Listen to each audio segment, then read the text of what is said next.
All right, today's video, we got a variety of stuff we got to get done here. I got to do these rear drum brakes. I got to put the shift coupler on.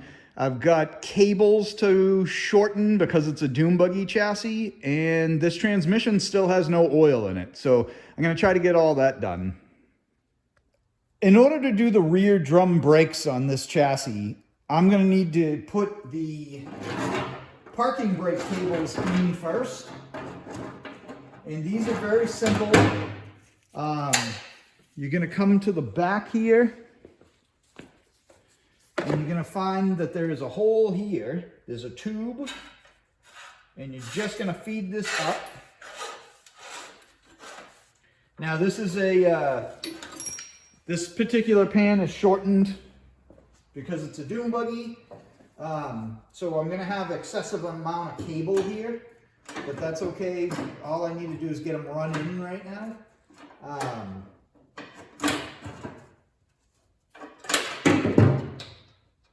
But it is going to complicate it just slightly as this comes through. Okay. So here's my piece of cable. You can see this is going to pull up and go right up inside there. That'll need to be shortened, but that's okay. We deal with that after. Right now we're just doing brakes. And that's it. That cable's in. I'll show you this part of installing the cable once we get to that area. I just want to get the cables in so that we can get the brake job started. Okay, I wanted to show you, here is a, separate from the chassis that I'm working on, here is a backing plate that is complete with brakes in it. And basically what I want to show you is there's a few things that we need to do before we can actually complete this rear brake job, replacing everything. And this is just kind of to give you an idea of what you're looking at. So you've got your two shoes, you've got these springs and cups with pins that hold the shoe to the backing plate. You've got your star adjusters, your wheel cylinder. There is a spring up here and a spring down here. Those are your return springs. So when this wheel cylinder expands, when you put the brakes on, it goes like this. What pulls it back when you let off the brake are these two springs here. What I need to do here is this parking brake lever, the cable comes in from this side, comes over, and when you step on, or when you pull the parking brake, you're pulling this lever here, and it's using this crossbar to pivot on and move the brake shoes out, putting the parking brake on. So the first thing that we need to do here is get that out of the way. When you buy a new set of brake shoes, typically they are going to come just shoes, 4 shoes in a box, and that's it. What you'll have to do is you're going to have to pull your parking brake lever off. There is a pin with a washer and a horseshoe clip.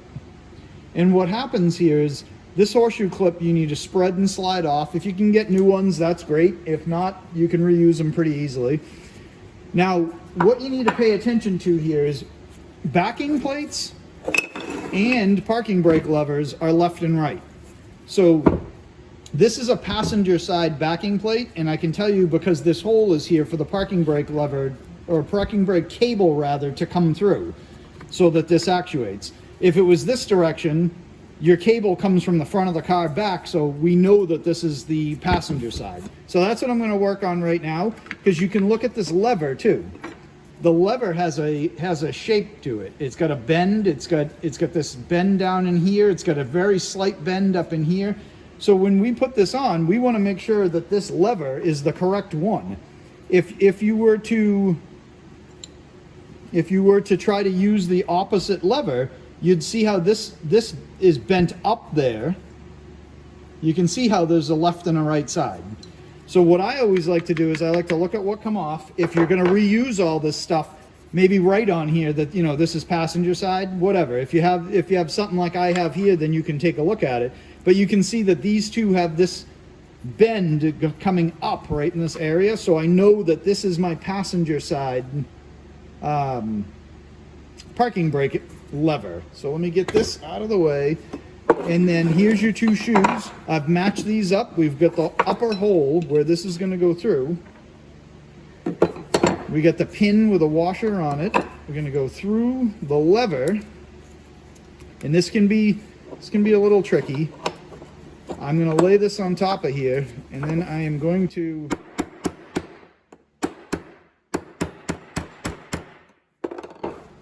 give that a smack to get it to come through. Generally what it is all of these holes are stamped into this. So sometimes the edge isn't real clean. Sometimes, you know, there's some paint in it, whatever it is. So once you get through that, then you've got your horseshoe clip here. See if I can get this in a position where you can see. I'm going to slide the horseshoe clip on, and what I'm sliding it on is, if you can see that, where are you? Right there. There's a little groove going around there that horseshoe clip will sit on. So I'm going to squeeze this up into place, and then I'm going to take my pliers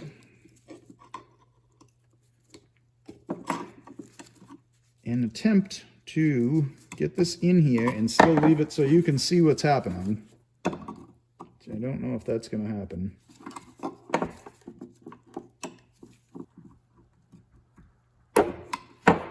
I need a better pair of pliers here.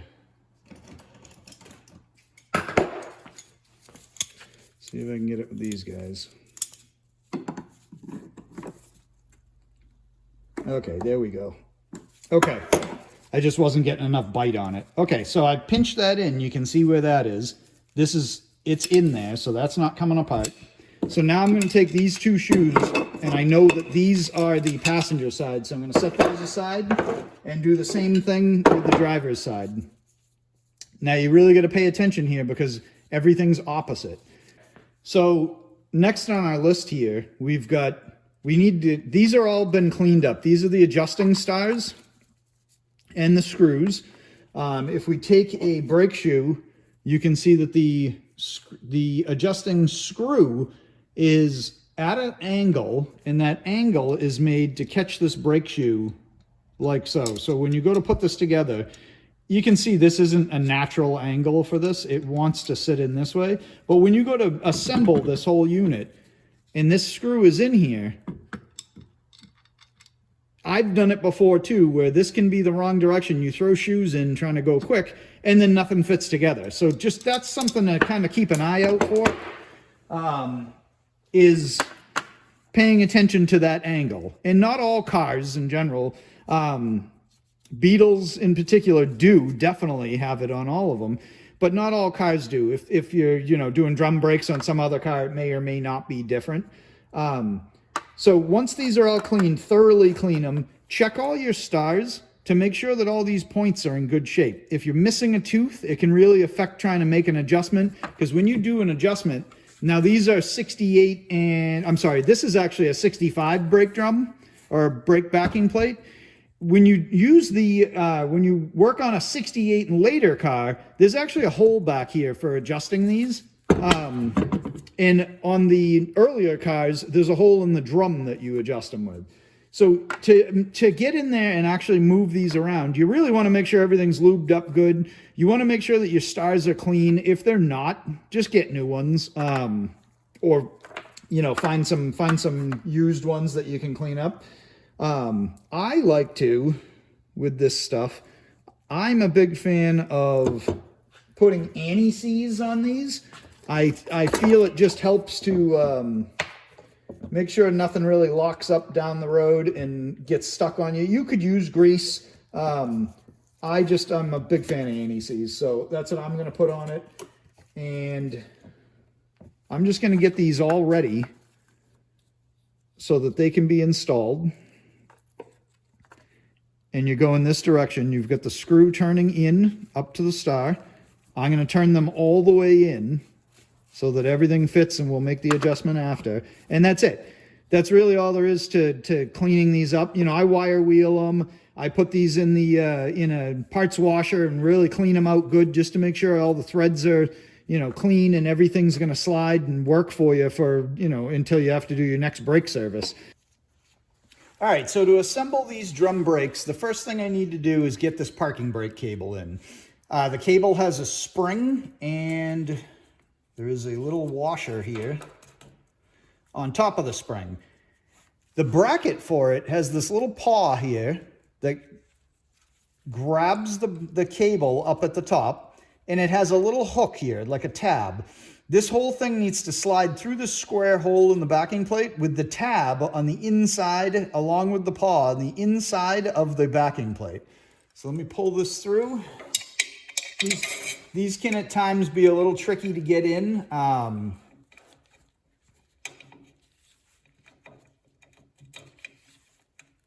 Sometimes they go easy, sometimes no. This one, relatively easy. I've got a bolt that goes through the hole in the tab and into this threaded hole in the backing plate. See if I can get this started.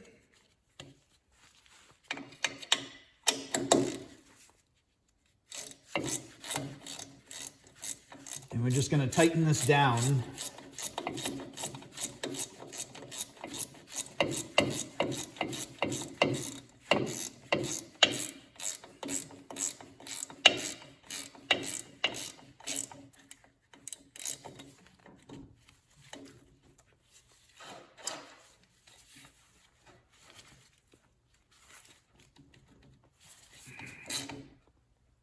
Okay. All right. So there's our parking brake cable in. Next, I want to get the adjusting stars in. I'm going to put some anti-seize on the barrel of the star. And then if you look at these, you'll see there's a little metal tab here. The job of this little metal tab is to sit in between two of the star legs there. So that holds that in a position so it can't move on its own. It's a spring tab that is attached to the bottom of the plate here. So if these are broken off, you're going to want to address that. They need to be there. So there's that one in. We'll get the second one in.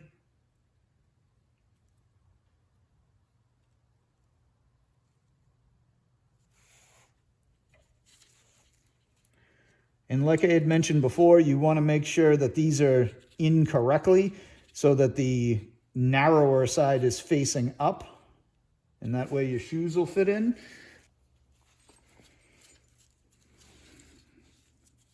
Okay, so next, I'm going to get our wheel cylinder on. The wheel cylinder is your hydraulic part here. I put a little bit of grease on the backing plate where the shoes are going to sit already. Getting a little out of order, but that's all right. This wheel cylinder, you get the center hole in it, is for the brake hose or steel line, depending on where this is mounted. You've got a bleeder screw right up here, and you've got the threaded hole for the bolt to hold it on. So I'm going to get this in, and we'll keep moving forward.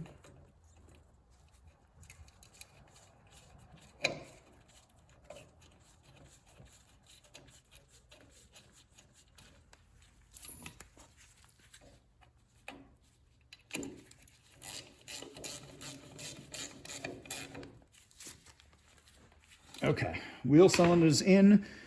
So next, I'm going to take our brake shoe. Brake shoe hardware, we have, I ended up with new hardware because the old stuff was kind of falling apart. You've got a spring, you've got a cup, and you've got a pin.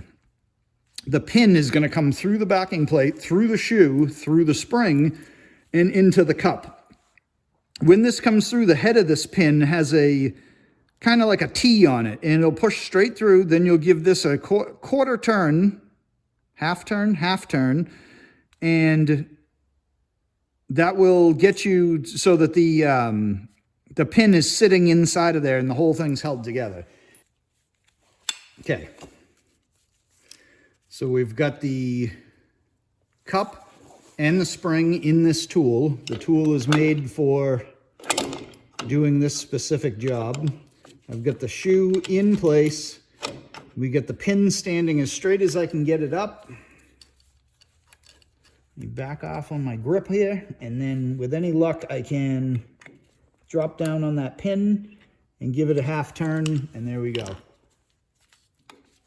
So that's it. That's putting that on there. I got to do the other side real quick here. And then we can start getting all the other parts in here.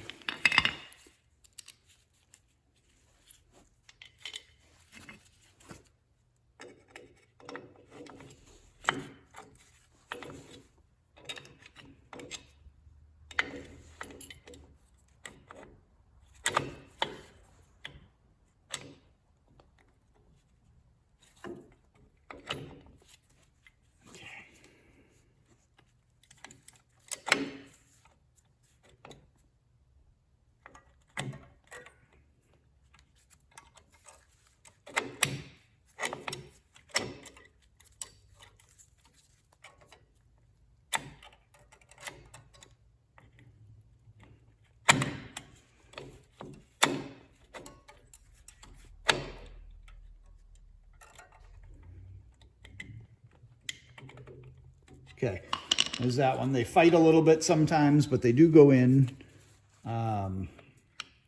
Okay, and once those are on, you're pretty good. Okay, so I don't know if you caught that or not. I had the parking brake lever on backwards on this, so that kind of threw me off there. I had to pull the shoe back off, flip this parking brake lever over so that I can hook this properly, and now it's correct. Not a huge big deal, but definitely a pain. It's something you want to kind of pay attention as you're going, and stuff like that doesn't happen. Okay, so next I've got more hardware going on. We've got return springs, and this shoe is popped off, but that's okay. We're going to need it off to slide this in anyway. You can assemble shoes, put this in, put the springs, put everything together, then put them on and put these on. This is the way I've always done it. I've always assembled it on the backing plate. Right, wrong, whatever works for you, that's what you should do. So this crossbar here, there is a clip that sits on here that the spring will sit inside of. I pop the shoes off to the sides, and then it gives me the space I need to get this slid into here. And then I should be able to just pop them back over if everything wants to line back up. Okay. Okay, next, there are two different springs here. We've got a long spring and a short spring. Your short spring should go up on top. Let's see. And the best way to do it, either take a picture ahead of time, or, in my case, I have another complete assembly sitting here, so you can always use it as reference.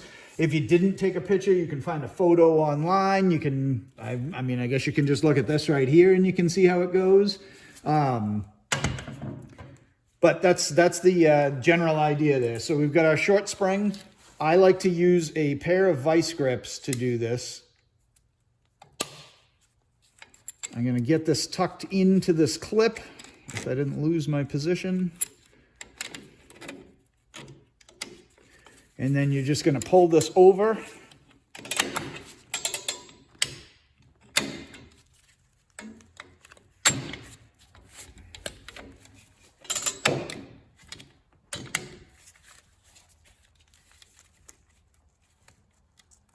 Okay. Get that all lined back up. These things are popping in and out all over. Okay, so there's that. We've got our spring in through each hole. Got the crossbar in place. Bottom spring, same kind of situation. There is a hole on the bottom here. I'm just going to grab the edge of it with the vice grips, and then it's got this little hook that I'm going to pull over and hook on. That one goes nice and easy, except I have trapped my parking brake.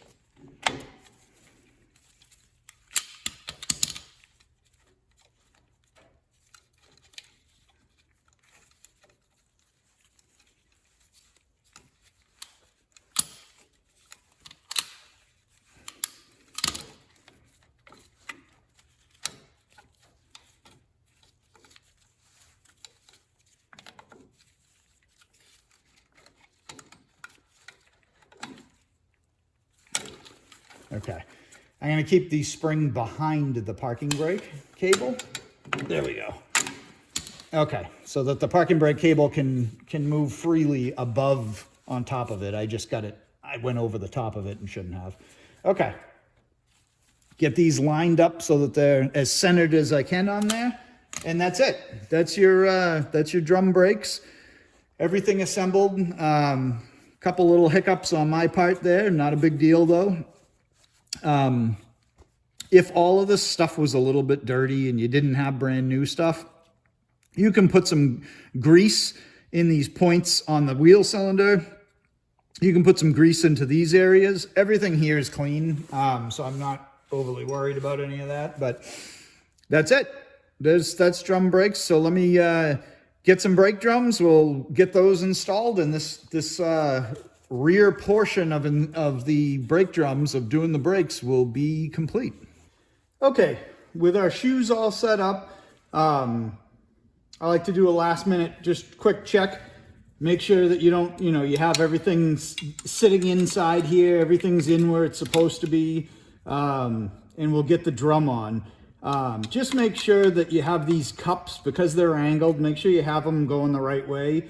The narrower side, let's see, the deeper side of the cup should be facing up, and the shallower side facing down, so the angle is this direction on these. Otherwise it'll fight you going together and it won't be right. So, and you'll just have to switch them before you get this to fit on there.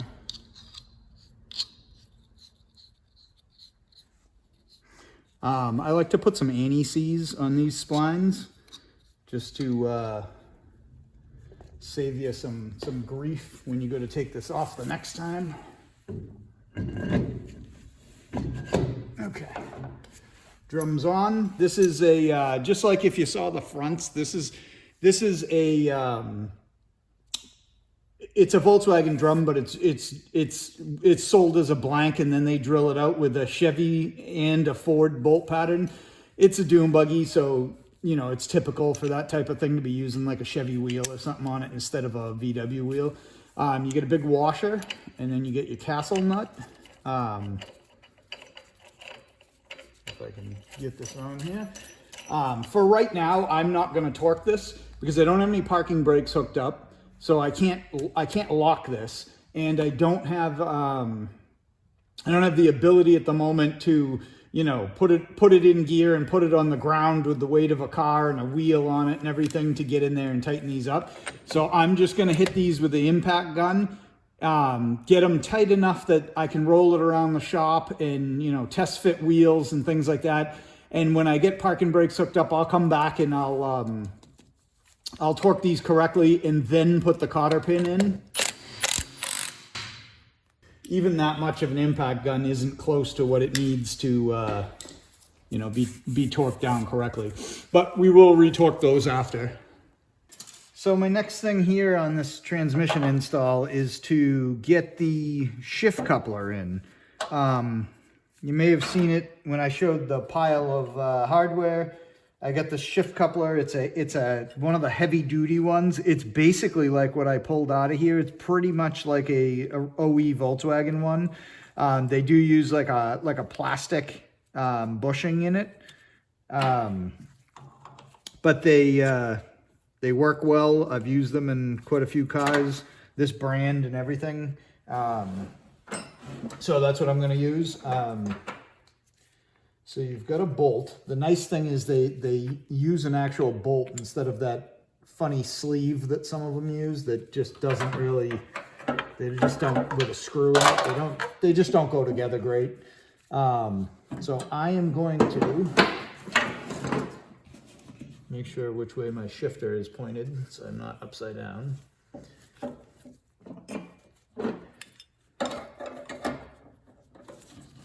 Might be a little bit tough to show you, but I'll do the best I can. Pretty simple. There's a hole in the shift rod. This whole thing goes through. I'll rotate the whole shift rod over. Get my other side bushing in. And then this this particular brand, it's a CB Performance one. They give you a nylock nut.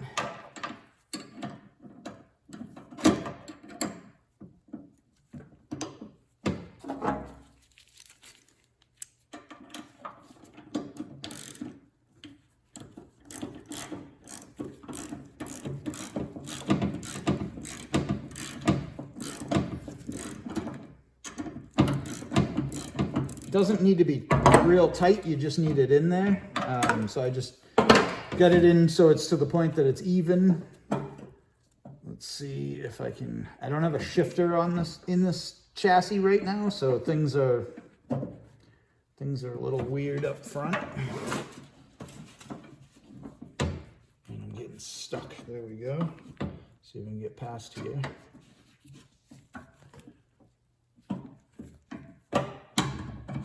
Okay. If you have a shifter on it actually is easier to just push the shifter and then it'll slide the rod back. There we go. And then all you're trying to do is you just need to get this lined up so that the detent on the transmission shaft is lined up with that hole without going too far past it. There we go, I'm perfect. And you get this little grub screw that's going to go in here.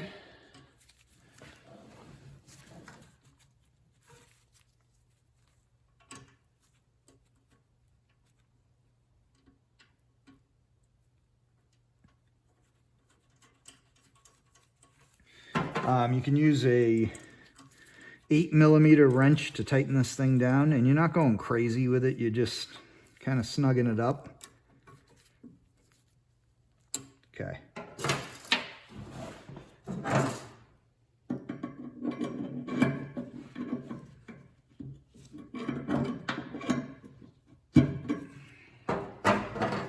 let me see if I can pop this there.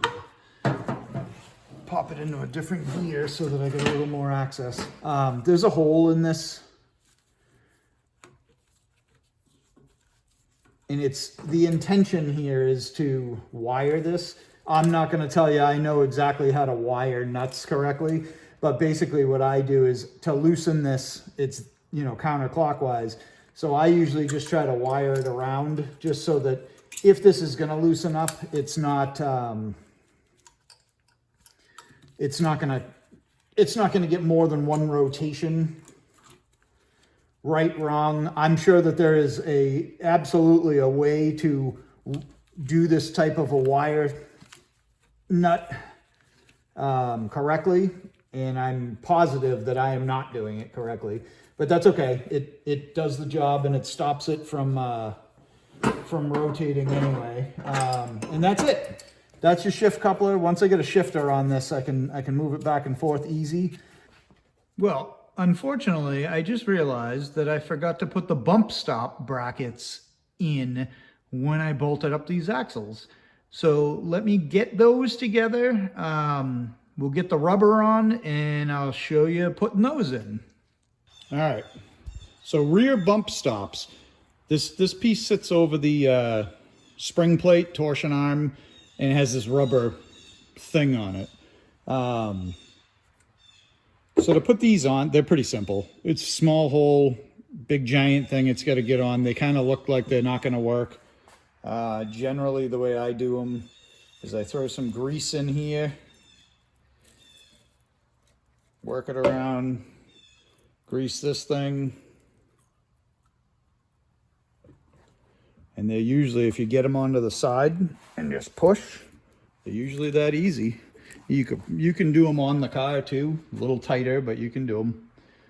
Okay, so it's only one bolt I got to take out, so it's not awful, but definitely one of those things that you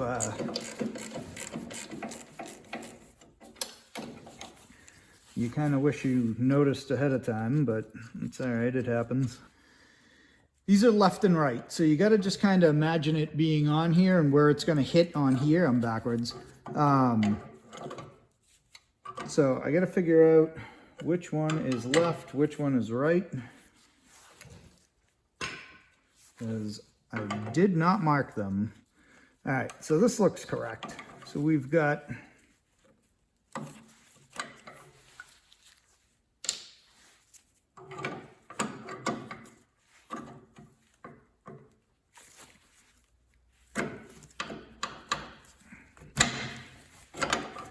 get this popped into there.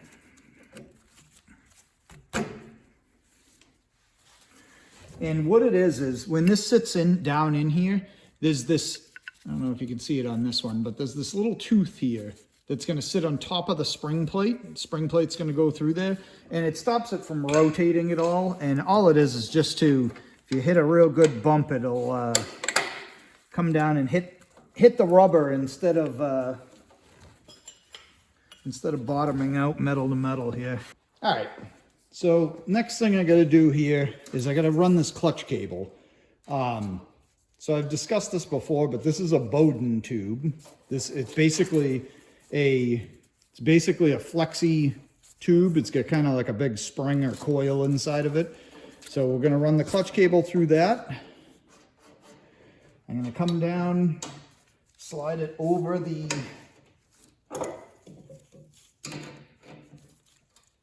tube that goes through the tunnel. I'm going to run this clutch cable up through. And try to bend it. There we go. Okay. All right. So there's the Bowden tube in. We've got a decent bow in this tube, so that's pretty good. I'm going to run with that for now. Sometimes it's hard to tell if it needs more flex in the tube or if it's all set until you actually drive it, and then you may have to make an adjustment and add some washers or whatever to it. So for right now, I'm going to leave that alone. I almost never put these on, and I should, but this is a boot that goes over this cable, slides all the way down, and then goes over the end of the Bowden tube.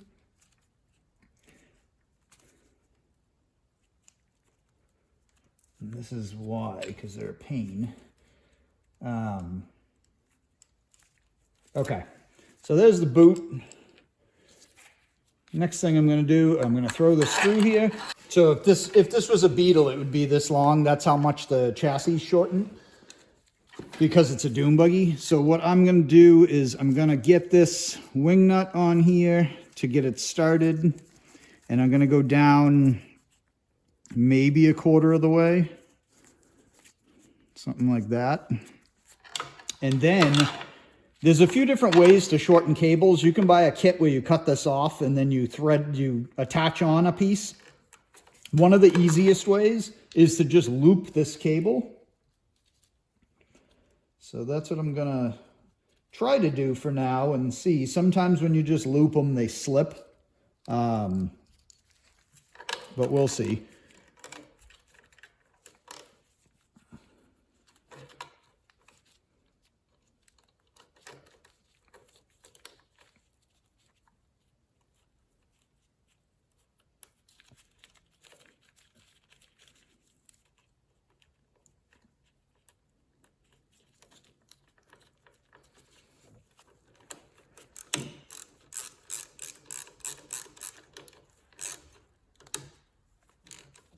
Okay. And I have a second clamp for it, but I want to make sure that that's even remotely right before I spend a bunch of time clamping it down. And I don't have, obviously there's no engine on here, so there's nothing to adjust. I really just want to make sure that the travel is good, and it seems like it's going to work pretty good, which it does. So I think that's what we'll run with. And I've got enough adjustment here to take up slack or let a little bit out. I probably won't have to let any out. It's more than likely it's going to end up being that you have to take up slack. But that's a quick way to do a Dune buggy clutch cable, and it works out pretty good. And all that is just, they're just little cable clamps. You can buy these, I don't know, probably like Home Depot or something even sells them. These ones are old. That's what was on the cable before. Another way is to cut this cable and then lap the two pieces on top of each other and clamp them down. It's essentially doing the same thing, you just wouldn't have this loop. But that's super quick and easy. There's nothing to cut, and that's it. All right, so I've got all our parking brake parts cleaned up. Got the shifter with the plate in it, ready to go back in. I've got my pin and the clips for both sides. So I'm gonna get this in. It's really simple to slide these in. There is a hook here that needs to hook onto this spot right here on the tunnel. And it's as simple. Let's see if I can do this with one hand.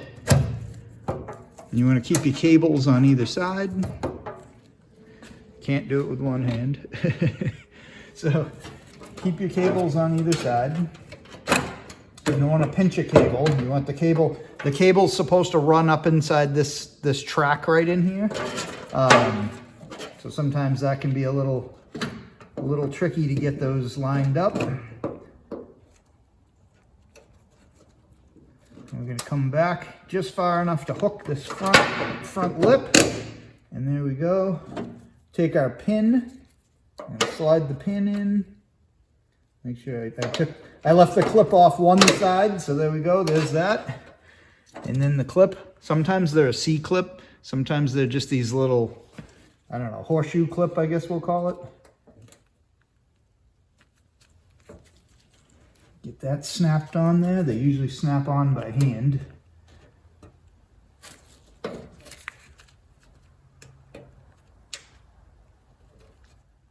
And that's it. That's the parking brake installed.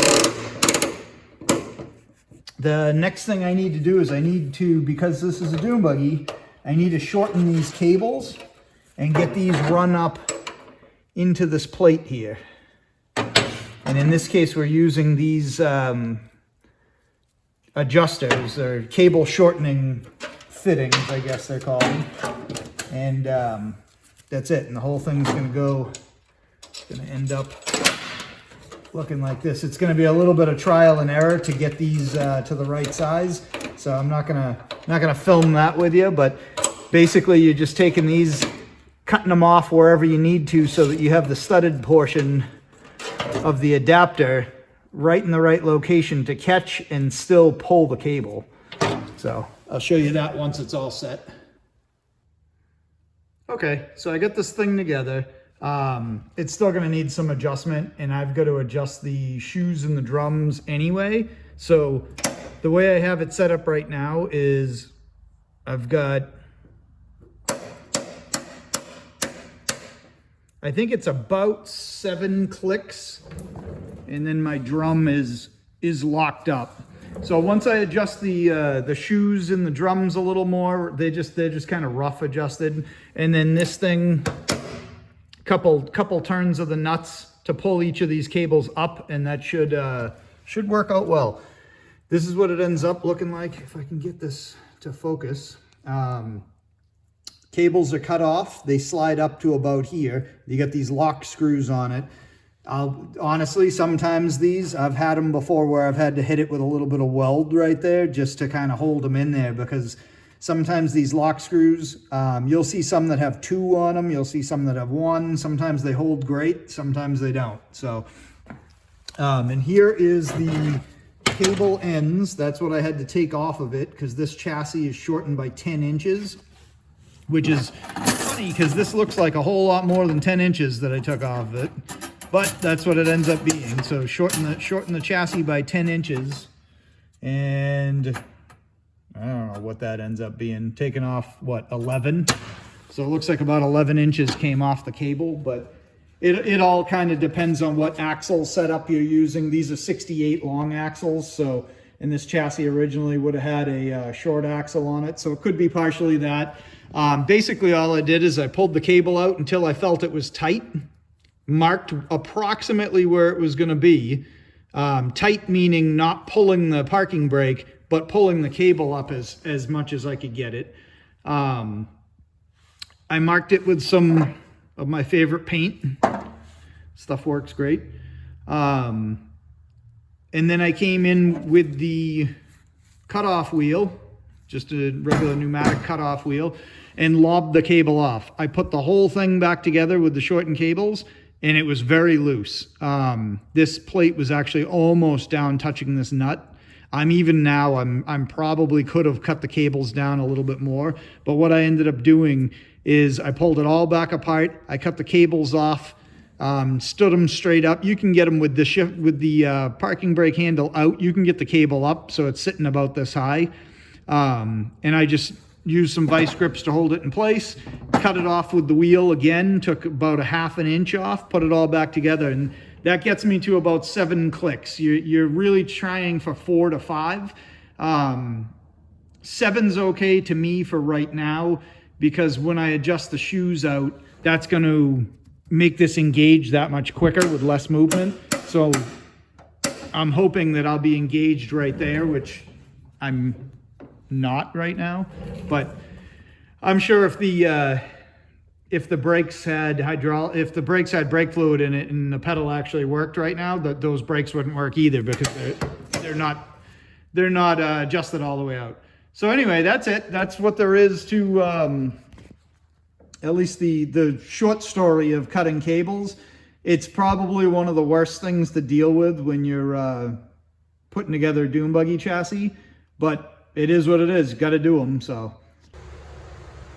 okay, so if we crawl underneath this car, transmission, whatever you want to call it, I'm going to look and I'm going to show you. So I just wanted to show you, this transmission's already empty because I did a bunch of work on it and replaced a lot of gaskets, stuff like that. So there's no gear oil in it now. If this was a transmission and you were just changing the oil in it, hopefully you can see this, you would be pulling out this plug here and this plug back here and draining everything you can out of it. Both of them will have oil come out. Obviously this one's going to have a lot more because it's a bigger area of the transmission, but these are separated sections somewhat, and gear oil will build up and end up in this section as well. So I always like to pull both of them out and just really make sure everything drains out really well. All right, and let's get up on top. I'll show you where you fill it. Okay, so from the top side, and you'd probably, with a body on a car, you'd be coming in from this angle here, and you can see this plug here is what's gonna have to come out, and that's where you're gonna fill the transmission. So I'm standing on the side where if you had the wheel off of the car, you'd be able to see inside of there.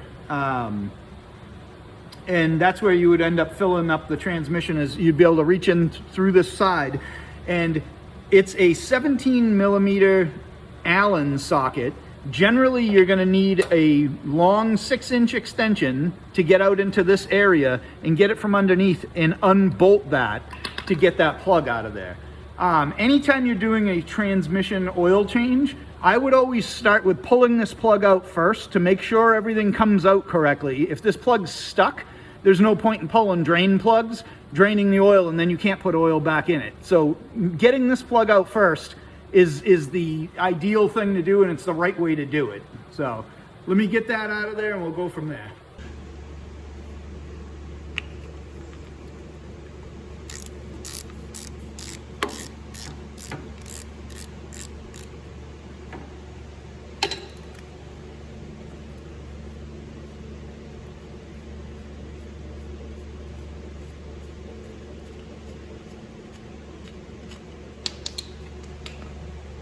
Okay, so there's a few ways you can fill a transmission. Obviously with the body on it, stuff in the way, you can't just take a bottle and pour it. Typical transmission fluid bottles will look like this, and they'll come with like a barb fitting or like a nipple on the end of this, where you're able to pour it, you know what I mean, into a transmission. This particular one, I have a pump on it. You can buy these pumps really cheap, and it's just a hand pump. You just sit there and pump the thing, and it pumps the fluid in. It's a relatively small hose.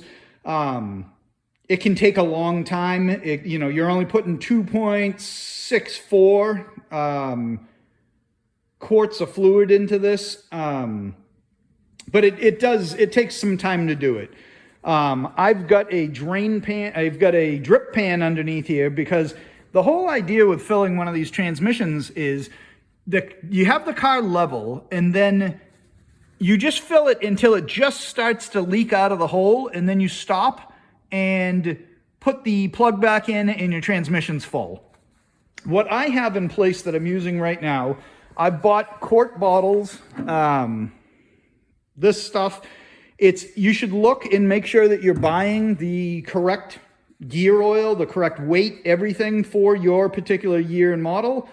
I have this contraption that I built for doing oil changes, and it's literally just I think that was an old shower rod screwed to a piece of wood. I can adjust the height of it here. I've added in a shutoff valve, and I have a quart funnel on top that feeds to the shutoff valve, feeds to a hose down, and I use it for oil changes mostly. And the reason I do that is for when you do buses, it's really difficult to sit there and get a quart of oil inside of there. This will, I can extend the hose down in and basically fill up a quart, let it run through, go do something else while this thing's draining in, and then put another one in to do oil changes, you know. So anyway, I'm using it to fill this transmission right now, and it's going to take a little bit, so I'm not going to sit here and make you watch it, but it's running through this particular brand of transmission fluid is usually what I try to use. It's relatively inexpensive, and it's the right kind. With Volkswagen transmissions, they'll tell you, everything will tell you to use I don't know if you can see it, but they'll tell you to use a GL4, which this one up in that top corner says meets GL4. So GL5 has additives and things like that in it. That's what you'll commonly see at parts stores and stuff. And back, a long time ago, GL5 had certain chemicals in it that would damage yellow metal, is what it basically is. Yellow metal is your synchros, some bushings, things like that are inside of older transmissions. All you're really looking for when you buy gear oil, whatever weight you're getting is based on your application. But when you're looking at gear oil, you can see this one says right there, will not harm yellow, brass, bronze, copper. That's the main reason that I use this particular one, and because the price is right. But you could use whatever brand you want. Just make sure that it actually says that on the bottle. If it's not GL4, make sure it says that on the bottle, that it won't harm yellow metals. Or go onto the vendor's website, check them out, make sure somewhere on there they'll have a note on there. I've seen other brands. I'm not going to run through brands because you should check yourself and make sure. But there are plenty of other brands that sell a GL5 that say they are safe for yellow metals. So just kind of keep that in mind when you're doing this. But anyway, just wanted to show you this. This is pretty much the end of our transmission cleanup and installation.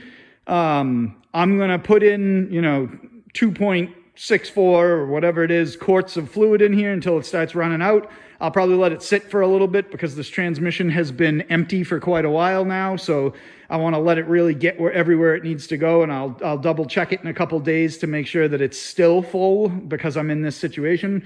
But anyway, I'm going on and on. So I appreciate you watching. Hope you enjoyed this small part of this build where we went through all the aspects of the transmission. And if you like the video and you're into that kind of thing, subscribe just to help me keep the channel growing. I appreciate it. Thank you very much.